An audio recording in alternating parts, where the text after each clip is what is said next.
నేను నాకు ఇంట్లో ఇబ్బంది ఉండడం వలన నేను కొంచెం అప్పులు అయిపోయినాయి. నాకు పరేషాన్ ఉండడం వలన నేను మా తెలిసిన వాళ్ళకి చెప్పడం జరిగింది. నాకు ఏదైనా పని ఉంటే చెప్పండి అని చెప్పిన. నేను చెప్తే వాళ్ళు అన్నారు కదా, మరి ఒక ఉమ్మాన్లో మరి ఒక లేడీ ప్రెగ్నెంట్ లేడీ ఉంది, మరి వాళ్ళకి కేర్ టేకర్గా కావాలి అని అన్నారు.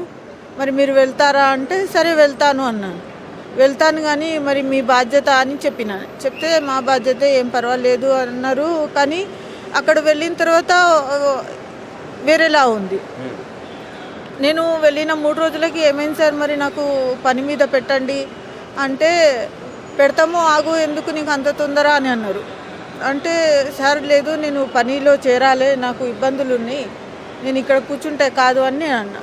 కూర్చుంటే కాదు అని అంటున్నారు. మరి ఇక అక్కడ నాలాంటి చాలామంది ఉన్నారు. నాలాంటి ఒక 10 మంది, ఒక ఓల్డ్ లేడీస్ కాడి నుంచి వెళ్ళి ఒక 20-21 సంవత్సరం పిల్లలు కూడా ఉన్నారు. వాళ్ళు నేను చెప్పుకుంటాను కానీ వాళ్ళు చెప్పుకోలేని బాధ వాళ్ళది కూడా. మరి ఏంటిరా అంటే, ఆంటీ మరి నువ్వు వచ్చేసినావు, నువ్వు ఎలా వచ్చినావు, ఈ వలలో ఎలా చిక్కుకున్నావో తెలీదు కానీ మేమైతే 3 సంవత్సరాలు అయిపోయింది ఈ వలలో చిక్కుకొని మేము వెళ్ళలేకపోతున్నాము అని అన్నారు వాళ్ళు. మరి వెళ్ళలేకపోతున్నారంటే మరి నేను ఎలా వెళ్ళగలుగుతారా అని అంటే, నువ్వు ధైర్యం చేయండి. మేమంటే ధైర్యం చేయలేదు, మాకు ఎవరు సపోర్ట్ లేదు, మేము పేదవాళ్ళము, మాకు అసలు ఎవరు నానే వాళ్ళు లేరు, అందుకనే మేము ఇక్కడ ఈ రీజన్ కూడా ఉంది ఉండిపోతున్నాం అని చెప్పిండ్రు. అంటే నేను అన్నా కదా, మరి ఎట్లా ఏం సంగతి అంటే, మరి ఆంటీ నువ్వు ఫోన్ వాళ్ళ దగ్గర మరి వాళ్ళు చెప్పినట్టు వింటా అని చెప్పి నా దగ్గర ఫోన్ లాక్కున్నారు. నేను అసలు ఎవరికి నాకు నోటెడ్ ఎవరి నెంబర్లు లేవు, నాకు ఏదున్నా ఫోన్లోనే ఉంది, ఏదున్నా ఫోన్లోనే ఉంది. మరి నేను ఫోన్ ఇవ్వండి సార్ అంటే లేదు లేదు ఇస్తాం అని చెప్పి నాకు గదిలో వేసి లాక్ చేసేసిండ్రు. నాకు లాక్ చేసేసిండ్రు, గదిలో వేసి లాక్ చేసిండ్రు. 15 రోజులు అయిపోయింది.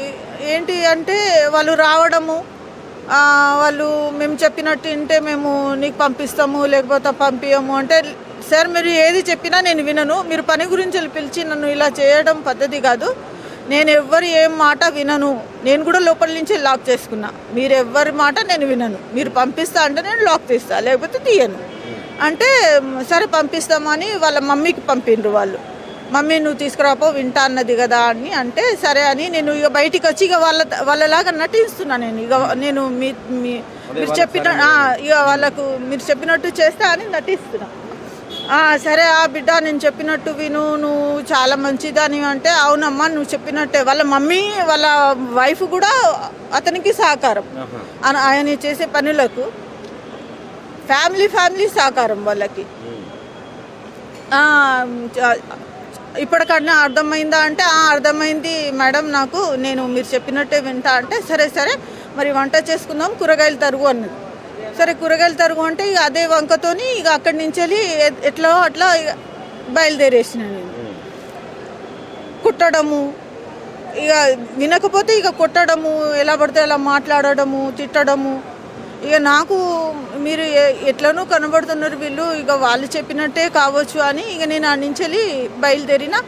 ఆ తర్వాత మా చెల్లికి మొబైల్ ఎట్లా దొరికింది మేడం మీకు అక్కడ? మొబైల్ అదే వాళ్ళ మాట విన్న తర్వాతనే వాళ్ళు ఏం చేసినంటే వింటారు కదా అంటే వింటా దేవుని తోడు అంటే వాళ్ళు ఇక నమ్మి ఇచ్చిండ్రు. నాకు ఫోన్ ఇచ్చిన తర్వాత నేనేం చేసిన, మా చెల్లెకి ఫోన్ చేసి చెల్లె మరి ఇట్లా సంగతి, మరి నాకు ఇక్కడ చాలా ఇబ్బందిగా ఉంది అంటే, మరి అక్క మరి ఒక వీడియో చేసి పెట్టండి, మరి మేము ఎట్లా ఎందుకు పోయినాం అని ఫస్ట్ కొప్పడడం సహజమే కదా, ఎందుకంటే నాకు ఇబ్బంది ఉంది అని వెళ్ళేసిన. నేను ఇక కొప్పడి ఇక తర్వాత సరే నాకు ఒక వీడియో పెట్టు అంటే నేను ఏడ్చుకుంటా వీడియో అంటే కెమెరా వాళ్ళతో మేము ఫోన్లు మాట్లాడిన కూడా కెమెరా ఇక్కడనే ఉంటుంది, ఇట్లా రికార్డ్ అయితేనే ఉంటుంది.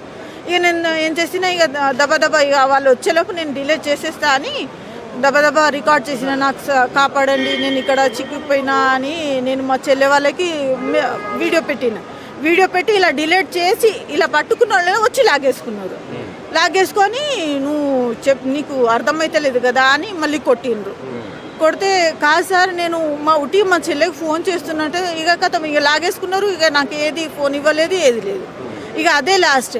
ఆ వీడియో సార్ వాళ్ళకి వేసిండ్రు, బాలు సార్ వాళ్ళకి, ఇంకా కేటీఆర్ సార్ వాళ్ళకి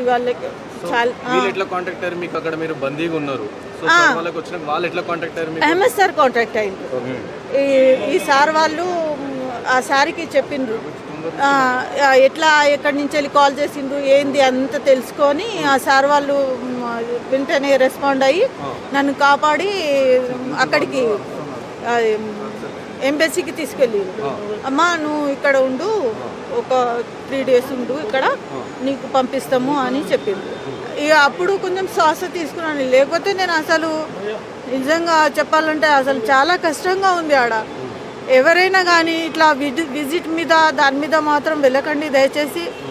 మీకు ఎంత ఇబ్బంది ఉన్నా అంటే ఉంటే ఇబ్బందులు, నేను ఇబ్బందులు ఉన్నాయని నేను పనిచేస్తా అని అనుకున్నా, కానీ నేను తప్పుడు దారిలో వెళ్తానని నేను అనుకోలేదు. నేను వెళ్ళను అని నేను వాళ్ళకు మారం చేస్తేనే వాళ్ళు నన్ను కొట్టిండ్రు, చేసిండ్రు. వాళ్ళ మాట వినకుండానే కొట్టిండ్రు నన్ను. నేనైతే అస్సలు అనుకోలేదు సార్, నిజంగా అంటున్నా కదా. నేనైతే కదా ఇక్కడనే నా సమాధి వాళ్ళు చంపేసి జీవాలకి వేసేస్తాను,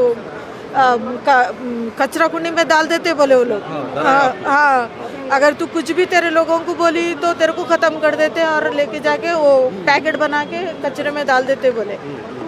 बहुत बोले मेरे को. अब मैं बहुत डर गई. फिर वहाँ से मेरे को भागने का मौका मिला, भाग गई. सारे लोग कॉन्टेक्ट में, फिर वो सारे लोग मेरे को रिस्पॉन्ड हुए. फिर कहाँ है, किधर है, 1 मिनट भी मेरे को क्या नहीं हुआ बोल के नहीं पूछे बोले सर का नहीं. हर कदम पे मेरे को सारे लोगों का मदद थी, मेरे को सारे लोगों की हेल्प थी. में कितने दिन थे आप? 15 दिन थी. 15 दिन थे. 15 दिन सब लगाए वो लोग. वो मर्जी उन लोगों की, खाना दिए तो देते थे, नहीं तो नहीं देते थे. लोगों की बात सुनती वो तो देते थे, नहीं तो नहीं देते थे. मैं तो नहीं सुनती हूँ, दियो न को दियो. पानी वाशरूम सब अंदर ही रहता था ना, कोई मुश्किल नहीं, ऐसा गुजारा कर ली मैं. और आपके ऐसा बहुत नौजवान लड़कियां भी है बोले, वो लोग भी है, वो लोग भी नहीं बोले तो 10 लोग है. 10 लड़कियां? हाँ 10 लोग हैं. अब वो लोग कैसा निकल, मैं तो इंशाल्लाह अल्लाह के फजले करम से निकल गई और सारे लोगों की तुफल से निकल गई, मगर अब वो लोग कैसा निकलते नहीं मालूम. वो लोग